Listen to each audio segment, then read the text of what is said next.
At dawn, the forest outside Targoviste was silent until the mist began to lift. One by one, sharpened stakes emerged from the ground, each bearing a human body frozen in agony. Thousands stood impaled in perfect rows, their faces twisted toward the rising sun. At the center rode a man in black armor, calm, expressionless, unmoved by screams or stench. This was no legend, no vampire myth. This was Vlad Dracula. And what history remembers is only the beginning.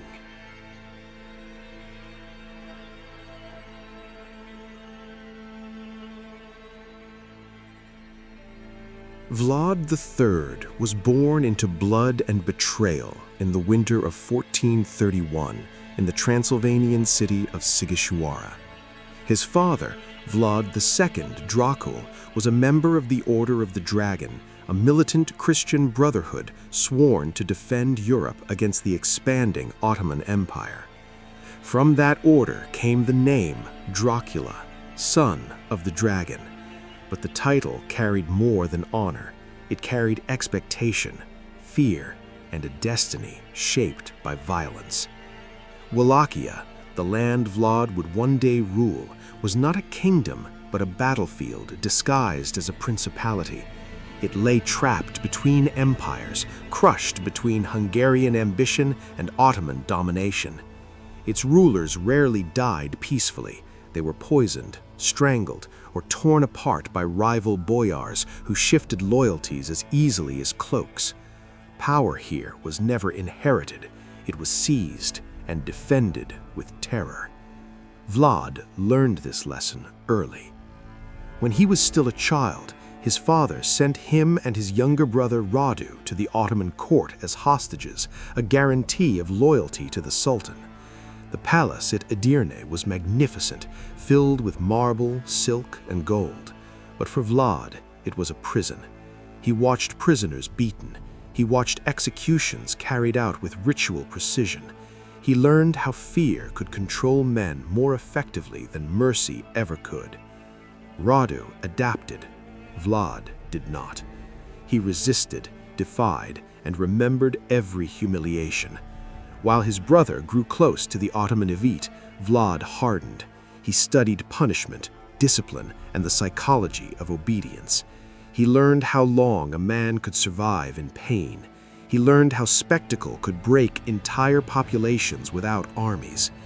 By the time the Ottomans turned their eyes north again, Wallachia was no longer a weak buffer state. It was a land ruled by a man who had transformed terror into governance. Villages whispered his name like a curse.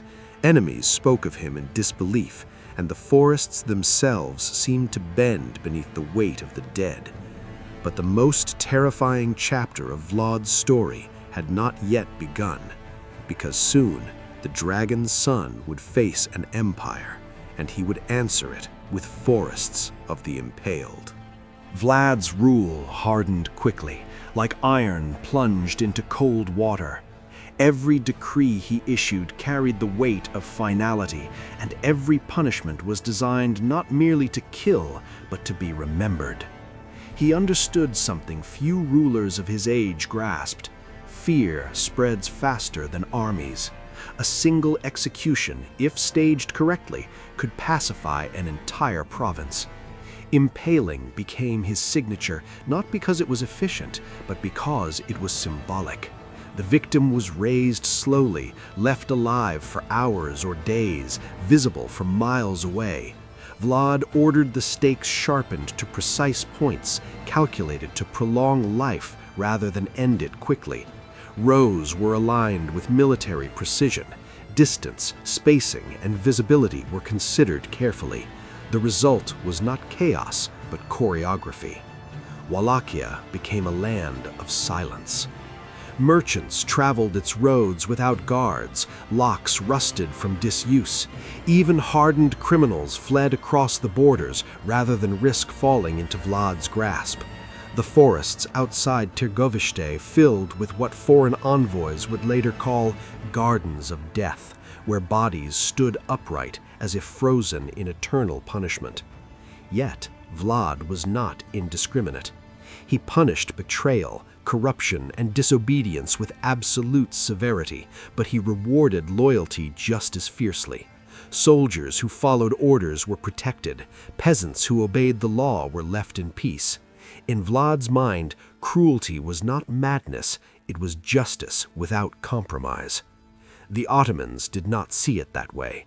By 1461, Sultan Mehmed II, the conqueror of Constantinople, demanded tribute from Wallachia and the delivery of young boys for service in the Ottoman army. Vlad refused, not quietly, not diplomatically, but violently.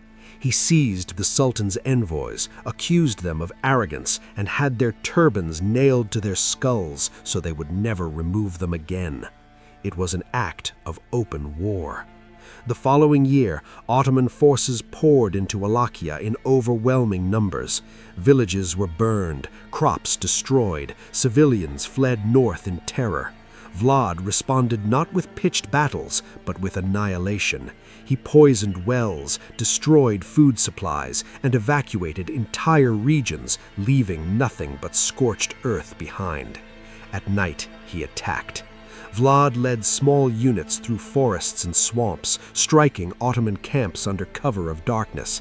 Tents burned, horses screamed, confusion spread faster than fire. Soldiers were killed in their sleep, their bodies left displayed at dawn as warnings to the rest. The most infamous moment came when Sultan Mehmed himself advanced toward Târgoviște. Expecting resistance, he instead found a nightmare. Outside the capital stood thousands upon thousands of impaled bodies, Ottoman soldiers, prisoners, deserters, arranged in vast fields stretching to the horizon. The Sultan halted his army. Even Mehmed II, hardened by conquest and bloodshed, recoiled. Chroniclers recorded his words carefully. He reportedly said, "A man capable of such acts could not be easily defeated because he ruled through terror greater than death itself." The Ottomans withdrew. Vlad had done the impossible. With a smaller force, fewer resources, and no allies, he had driven back one of the most powerful armies on earth. Europe whispered his name with awe and dread. Some called him a defender of Christendom. Others called him a monster barely human. Vlad did not care. Victory only deepened his obsession with control. Paranoia crept into his court. He suspected betrayal everywhere, among nobles, priests, even his own commanders. Executions increased, trials vanished, accusations alone became sufficient for death. The forests grew thicker with stakes. And as fear solidified his grip on Wallachia, it also isolated him. Allies hesitated. Hungary watched cautiously. The boyars, humiliated and terrified, began to conspire once more. Vlad had forged his power from terror. But terror, he would soon learn, is a blade that cuts both ways. The victory over the Ottomans did not bring peace. It brought isolation. Vlad returned to Târgoviște as a ruler feared beyond his borders and increasingly unstable within them. The boyars bowed lower than ever, but their loyalty was hollow. They smiled when he entered the hall and whispered the moment he left it. They had learned to survive under terror, but survival bred resentment, not obedience. Vlad sensed it. He slept lightly, rarely without armor nearby.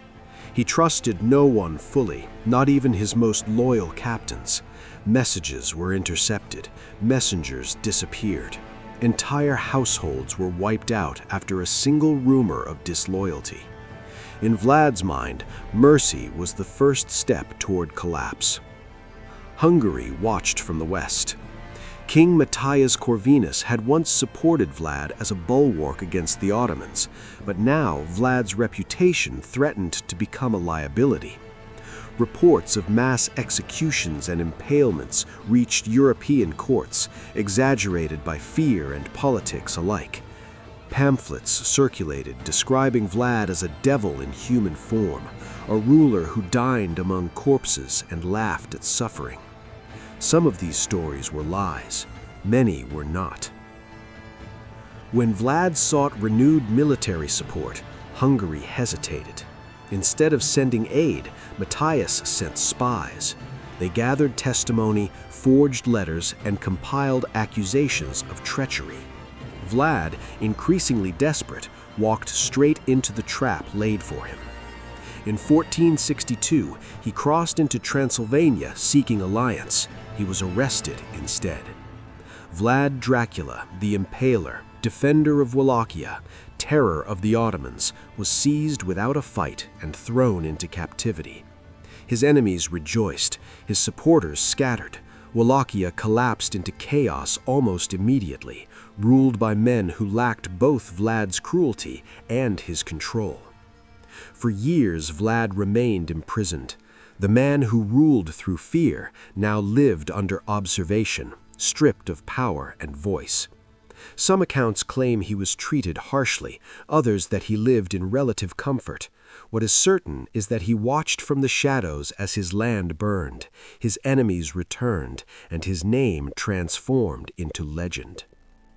Pamphlets spread across Europe during his captivity. Woodcut illustrations depicted Vlad surrounded by impaled victims, drinking from goblets as blood soaked the ground. These images shaped his reputation far more than reality ever could.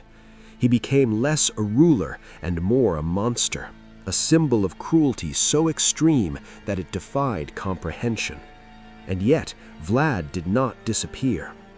After more than a decade, shifting politics changed his fate. The Ottomans pressed again.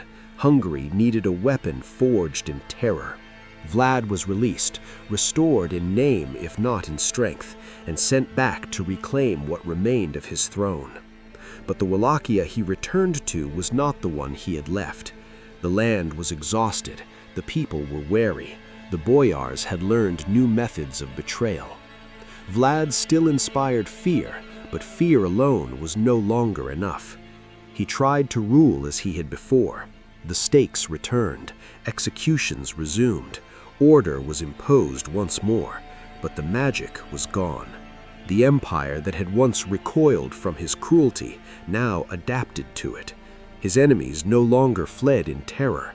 They waited, and they struck. In the winter of 1476, Vlad rode into battle against an enemy force that outnumbered him. The fight was brief, chaotic, and poorly recorded. Some say he was killed in combat. Others claim he was betrayed by his own men, mistaken for an enemy, and cut down. His body was never displayed publicly. His head, according to legend, was sent to Constantinople as proof of death. His body vanished. The forests he once filled with stakes stood silent. And with his disappearance, the line between man and myth finally dissolved. Vlad's death did not end his reign. It transformed it. Without a body to bury, without a grave to mark, rumors grew roots. Peasants swore they heard hoofbeats at night near abandoned forests. Travelers claimed to see a rider watching from the tree line, armored dark, eyes fixed and unblinking. His enemies destroyed his laws, but none dared mock his name. Chroniclers tried to make sense of him. Some painted Vlad as a mad butcher, a tyrant who delighted in suffering. Others remembered a ruler who crushed corruption, defended his land, and terrified invaders into retreat. Both were true, and neither was complete. Over time, fear became legend. Stories crossed borders and centuries, mutating with each retelling. The Impaler became a drinker of blood. The forest of stakes became an immortal hunger. Vlad Dracula, once a man shaped by betrayal and war, was reborn as something supernatural, stripped of history and reason. But the truth is colder than any myth. Vlad did not drink blood, he drank power. He did not seek immortality, he sought control in a world that offered none. His cruelty was not born of darkness, but of calculation, forged in a land where mercy meant death. And that is why his story endures. Because the real horror was never the monster people imagined. It was the man history created and then refused to forget, ever.